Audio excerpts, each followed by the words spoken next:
Hi, welcome to this course on issues in bioethics, module 1, unit 2. In continuation with the previous lecture, previous unit, where we have just outlined some of the important features of modern bioethics by introducing the context of modern bioethics. In this lecture, we will try to see the evolution of bioethics, the historical evolution of bioethics, a part of it, of course, the ancient bioethics. So, the historical evolution, and then we will primarily focus on the bioethics in the ancient world, because this bioethics in the ancient world is characteristically different from the bioethics in the modern world, or rather the modern bioethics. There are some important differences, the emphasis itself is very different. In the previous lecture itself I have pointed out this, that while in the ancient bioethics, the concern is the individual relationship between the physician and the patient, that is a context. But the modern context is not just a personal individual relationship, it is the context of a highly technologized modern society and individual in it. So, it is a wider question. The modern bioethics thus raises very important wide questions, which ancient bioethics never thought about or never had to even think about. And in this context, we will see bioethics in Ayurveda, the science of medicine in India, and then also bioethics, a very brief mention about the bioethics in Chinese civilization and also the Greek civilization. So, we will also have a very brief look into the bioethics into the Chinese civilization, bioethics in the Chinese civilization, and also the Hippocratic oath, the Greek bioethics. When we talk about ancient bioethics, and notably in China, India and the Greek medicine, these things are quite manifested in these three civilizations. Particularly in India, we have the three important texts, Ayurvedic texts, which are called the Brihatrayi, the Samhitas of Charaka and Susruta, and also the Ashtanga Sangraha of Vagbhata. Now, all these three great texts contain a lot of insights about ethics or ethical conduct. And then China and of course, the Greek medicine, the Hippocratic oath and many other things. And but the one important feature of modern ancient bioethics is that in the context of ancient bioethics, it is mostly confined to regulating the conduct of physicians, patients and family members of patients. So, that is what I mentioned, it is mostly that individual relationship, that personal relationship that existed was the focal concern, which is different today. The emphasis was on the duty of each stakeholder, because ancient society, most of the ancient societies, the kind of social order that existed in ancient societies is such that the moral codes or the moral outlook of those people were designed and shaped by the social role individuals played in the society. So, the contribution of each individual to the whole of society was very important, and for an individual to contribute to the whole of society, the individual needs to be treated as a part of the larger unit. Each part has got a role to perform, so that the whole unit, the entire unit can harmoniously function. So, this was very important, and here morality played a very important role. So, medicine was not an independent institution in ancient world as it is today in the modern society. It was part of the whole social unit. The society itself, the entire society was part of one single unit, which has got several components, which are intimately interconnected. It was almost impossible to distinguish between one unit and the other. Before we really get into the details, let us see the code of ethics of Charaka. You should seek the happiness of all beings. See, it begins with not a concern which physicians exclusively have for their patients. The larger purpose of medicine is outlined in the first sentence itself. You should seek the happiness of all beings, the entire world. Every day, standing or sitting, you should try to heal the sick with your whole heart. So, the heart matters. It is not the kind of professionalism what we expect in today's world, where the heart does not matter. We do not actually expect the doctor to treat us with his heart. We want the doctor to treat us with his brain, to diagnose the situation correctly. But here the heart was very important. You should not demand too much from your patients, even to maintain yourself. So, the entire services are provided not for the sake of money. You must not touch another man's wife, even in thought, nor hanker after others' wealth. You should be sober in dress and temperate. You must not commit a sin, nor be a better of it, and you must speak words that are gentle, clean and righteous. So, the kind of morality, the kind of ethical code which Charaka designs is not a professional ethical code alone. When we talk about a professional ethical code in the present situation, in the present context, we essentially makes a distinction between the private and the public. The private is something which is totally individualistic, totally personal for me. I have a personal morality. I might believe in a certain set of values in my personal life, but the moment I come to the public life, I behave according to the norms and standards which are fixed by the society. They are public, but I have every right to have my own personal beliefs. This distinction between private and public is one of the important features of modern life. See, for instance, my religious beliefs are part of my personal sphere, but my conception of justice is not. My conception of justice is something which is public, and I have to behave in that manner. I might consider that people who believe in my religion are really great and they are the only good people, but the moment I come to the public sphere, I am not supposed to show it off and behave according to this belief. There I have to treat everyone alike, because social justice, the public justice demands that. So, this public private distinction is a very important feature of modern societies, but in the ancient society that was not the case. Every morality was equally public as well as private. So, it encompassed the entire being of a person. A person is never divided into public and private. It is the whole being of man who is involved in acting. Everything comes into picture here. It is not just your what is expected from you as a professional, but what is expected from you as a human being, as a personal man. Everything is there in this code of ethics. And when Charaka and Susruta, when they talk about the qualities of a physician, they emphasize on several factors, like one who follows the dictates of dharma. That is primarily important, because usually it is interesting to observe that Ayurveda talks about several opposites, several contradictions that happen, because Ayurveda is one science which gives a lot of importance to food. Food is also medicine in Ayurveda. There is no hardcore distinction between food and medicine. So, a person is treated along with not only with medicine, but also with food. So, there are very strict dietary conditions which are prescribed by the physician, and certain kind of food have to be avoided, like they are considered as viruddhams. Viruddham means contradictories, and there are several viruddhams in Ayurveda, but the most important viruddham is the opposition to dharma, dharma viruddham. That is never expected to be performed. One has to be dharmic, one has to follow dharma. Even if you follow everything else, and if you do not follow dharma, then there is of no use. That is the principle of Ayurveda. Noble by nature, devoted to truth, courageous and compassionate. So, all these are qualities which are not professional alone, but also personal.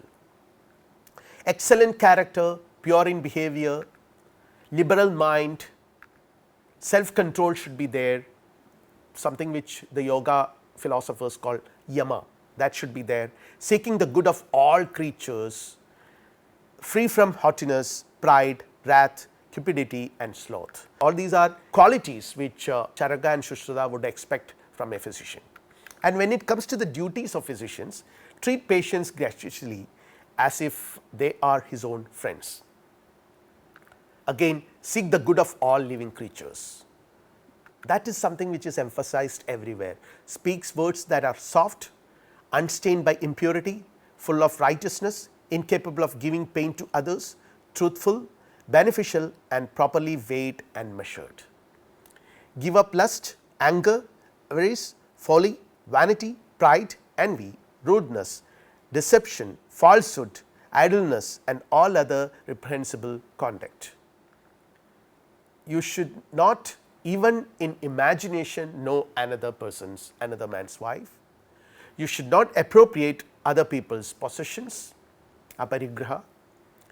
Do not devote your words, mind, understanding and senses on anything else than what is calculated to do good to the patient or to any other object connected with the patient than his recovery.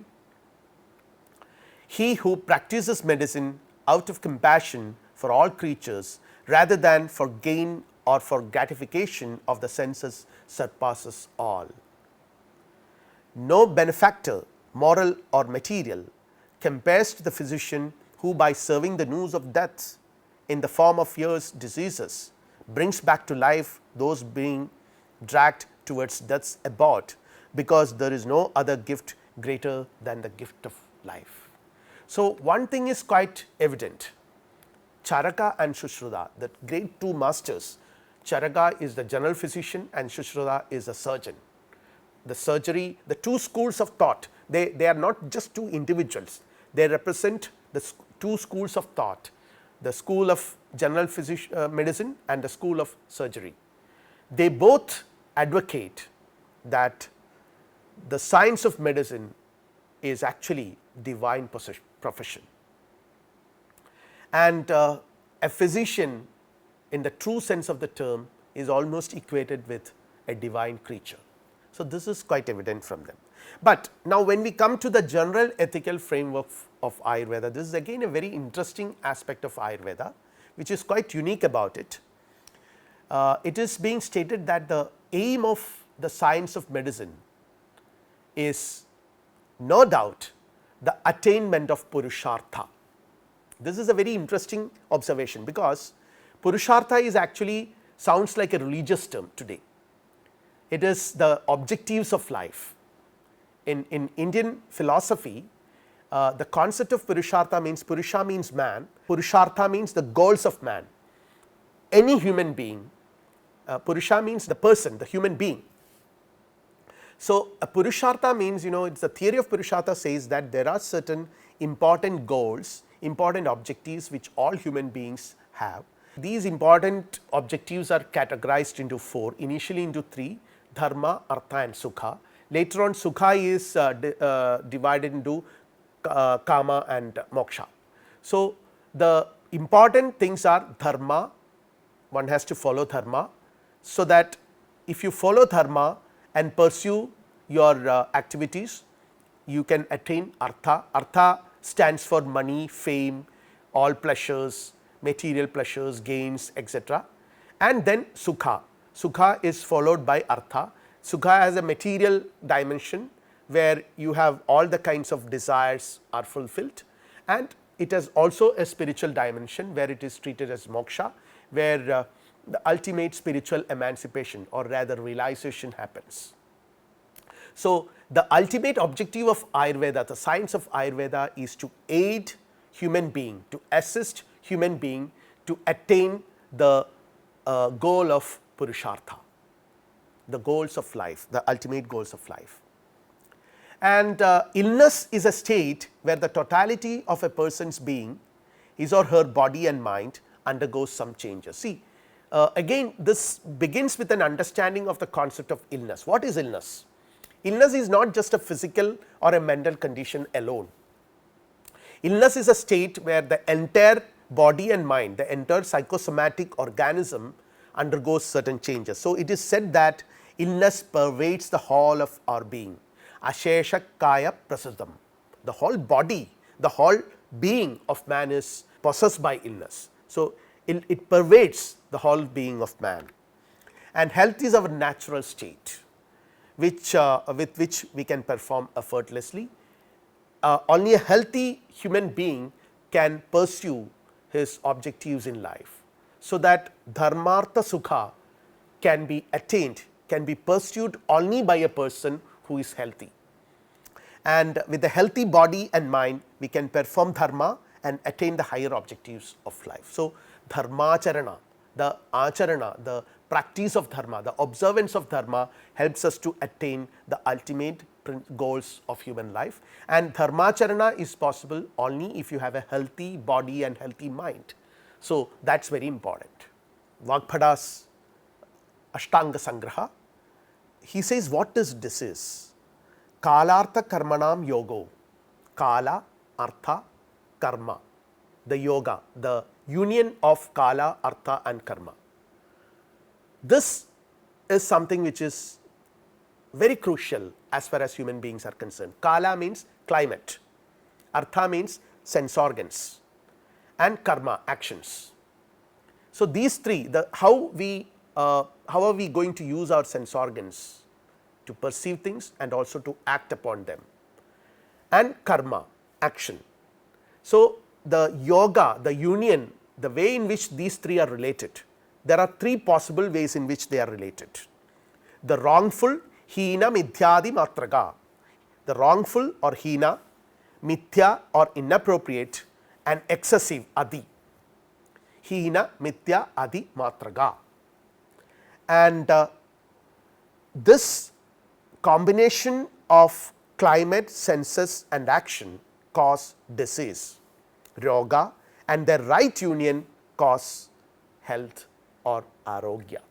So, that is what it says. Samyag, the samyag yoga, the correct union, the correct relationship between these three, kala, artha and karma, climate, sense organs and actions, result in aroga, means health.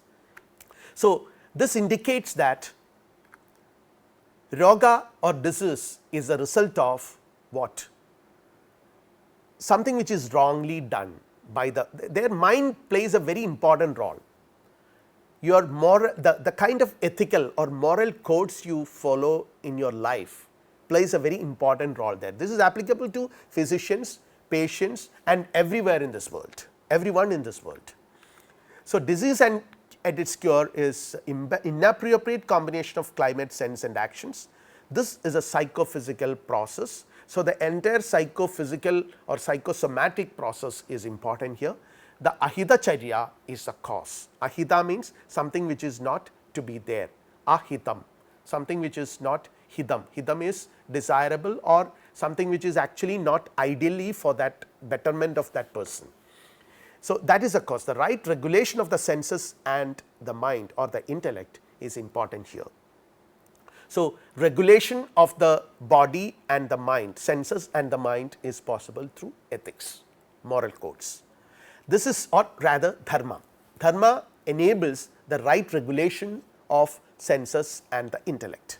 This is to know how to discriminate between the appropriate and the inappropriate, how to distinguish between right and wrong, how to distinguish between dharma and adharma.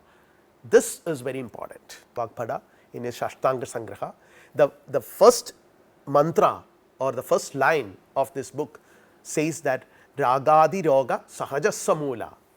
Ragas or the 6 great poisons, they are not Mahavishas. Raga, the word raga means attachment.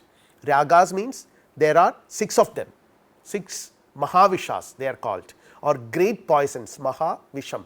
Visha means poison, Maha means great. So, the great poison, the 6 great poisons that are the ultimate causes of all diseases. Of course, there are certain things like accidents or many other things which are not caused by the Mahavishas, but there is, in a way, they are interconnected. Rogas, diseases are ultimately born of ragas or attachment, hatred, greed, delusion, pride and animosity. These are the 6 Mahavishas or great poisons. They both are, ragas and rogas are sahaja, reside in us in a causal form due to karmas performed earlier. So, the cosmology of Ayurveda is very different from the cosmology of modern science. The cosmology of Ayurveda is actually the cosmology of ancient India's religious and philosophical tradition, which believes in the continuity of life. Medicine and food may help to get rid of them temporarily. I mean, if you have a disease, medicine and food, the proper administration of medicine and food might help you to get rid of them temporarily, but other loga will take up. So, the ultimate cure is knowledge, possible only through knowledge, the knowledge of detachment. This needs to be practiced, and this is what Vagbhara says, the insight, the wisdom of Buddha needs to be practiced, and he calls Buddha, the Lord Buddha, he calls Lord Buddha the Mahavaidya, the Vaidya of all Vaidyas. Vaidya means physician, he is the greatest physician, Mahavaidya. And so, this gives you a very broad picture of India's ancient tradition, traditional medical ethics, where the importance is given to the concept of duty.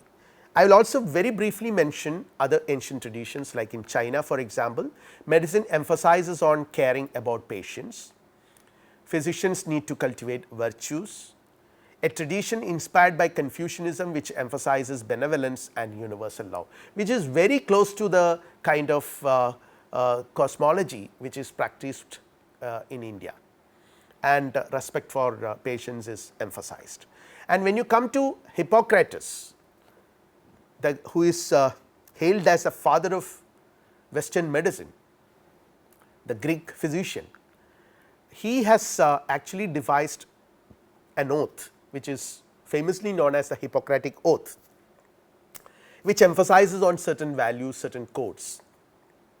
I will neither give a deadly drug to anybody who asks for it, nor will I make a suggestion to this effect.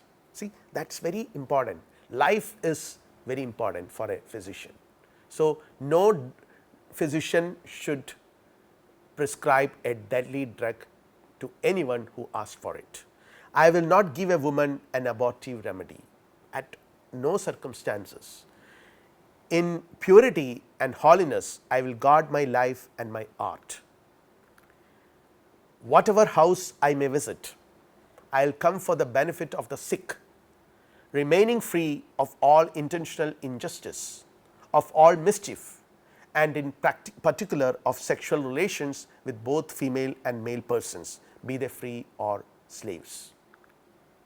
What I may see or hear in the course of the treatment or even outside of the treatment in regard to the life of men, which on no account one must spread abroad, I will keep to myself, holding such things shameful to be spoken about. So, it is from this principle the modern bioethics has derived its concept of confidentiality. In way of concluding this lecture, we will now see the social context of ancient medicine. The social order was such that morality was determined by the role and occupation of individuals, which I have already mentioned. Each individual is expected to contribute to the entire social unit in a certain way, and according to the role he or she plays in the society and in the family, he or she is expected to contribute to that social whole. The idea of dharma also, as I mentioned earlier, will capture something very similar to this, where in ancient India we have a concept of dharma, where every individual has a dharma according to the occupation, according to the role he or she plays in the society or within the family. So, there are these concepts like Raja dharma, the dharma of the responsibilities of the king, Pitra dharma, the responsibility of the father, Patni dharma, the responsibilities of a wife, all kinds of responsibilities people used to have based on their occupation, their role, their function, their abilities, what they do, all these things. So, what is common to the ancient world is that there is an emphasis on responsibilities and obligations, and it functioned, or rather it focused mostly on individuals. Individuals have certain responsibilities, individuals have certain obligations to others. Say for instance, individual physicians have certain responsibilities and obligations towards other individuals, other physicians, and to their respective field or whatever. So, this emphasis on individual responsibilities changes when you come to the modern world. The shift from the ancient to the modern happens. The ancient framework remained valid for a long time, not doubt about it, gradually became irrelevant with enlightenment in Europe. I am not saying that it has become completely irrelevant or important concerns and some of the important aspects of modern bioethics. Thank you.